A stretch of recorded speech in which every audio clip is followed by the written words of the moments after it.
استخارے کی دعا کیا ہے؟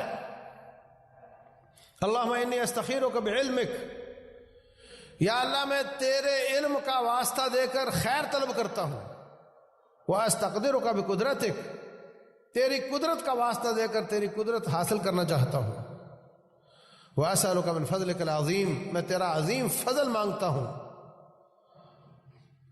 فإنک تقدر ولا اقدر، تو قدرت والا ہے میں نہیں، وتعلم ولا اعلم، تو جانتا ہے میں نہیں جانتا۔ اللہم ان کنت تعلم، اے اللہ اگر تیرے علم میں فلاں گاڑی خریدنا، فلاں بھینس خریدنا، فلاں شخص سے تجارت کرنا، فلاں لڑکی سے شادی کرنا، یہ کرنا، دینا، لکھنا، پڑھنا، یہ نا والا لفظ آئے گا، اردو میں بول دو، یا اللہ تیرے علم میں اگر میرا یہ کام کرنا میرے لیے دنیا اور آخرت کے حساب سے اچھا ہے تو اس کو میرے مقدر کر دے، میرے لیے اس کو آسان کر دے، میرے لیے اس میں برکت فرما دے، اور اگر تیرے علم میں میرا یہ کام کرنا میرے لیے دنیا اور آخرت کے حساب سے اچھا نہیں ہے تو اس کو مجھ سے دور کر دے، مجھے اس سے دور کر دے، اور جو تیرے علم میں زیادہ بہتر ہے وہ میرے مقدر کر دے۔ یہ ہے استخارے کی دعا، لیکن ہم نے اس کو فتنہ بنا رکھا ہے۔ پہلی بات تو یہ کہ کسی اور سے استخارہ کروانا ہی طریقہ نبوی نہیں ہے، صحابہ کرام کا طریقہ نہیں ہے۔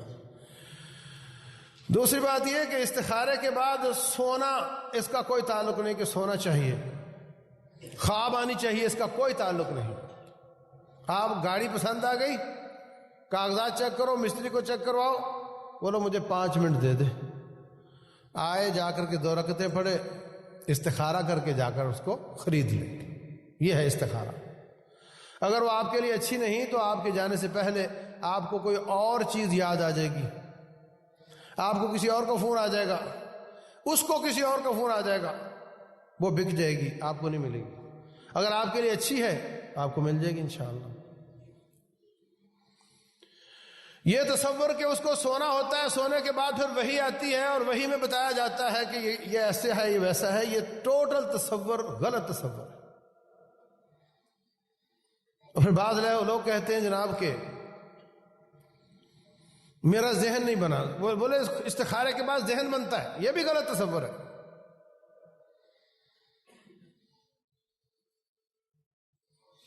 تقریباً آج سے کوئی 15 سال پہلے کراچی میں ایک بھائی تھا، اس کی بہن کی عمر 35 سال تھی،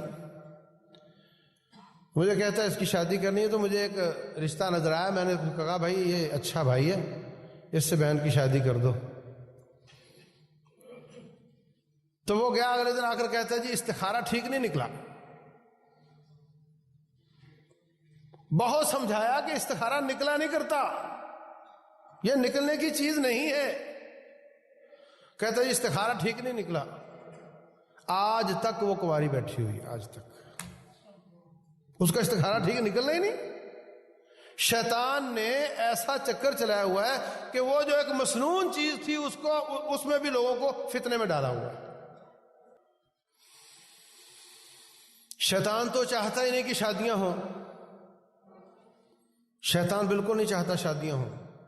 شیطان تو یہ بھی نہیں چاہتا کہ شادیاں ہونے کے بعد شادی قائم رہے۔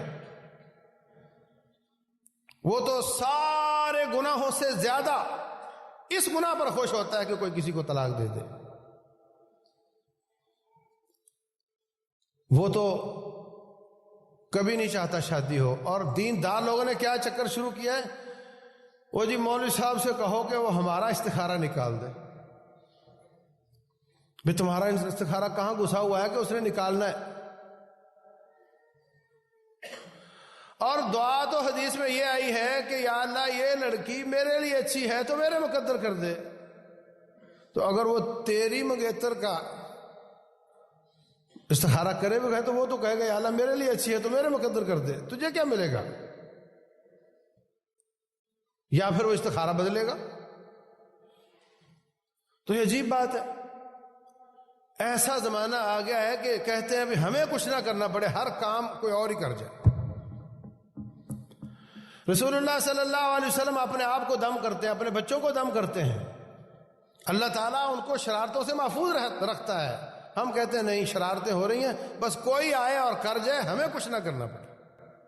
اللہ تبارک و تعالیٰ ہماری دعائیں قبول فرمائے، اللہ تعالیٰ عمل کی توفیق دے۔ وما علینا الا البلاغ۔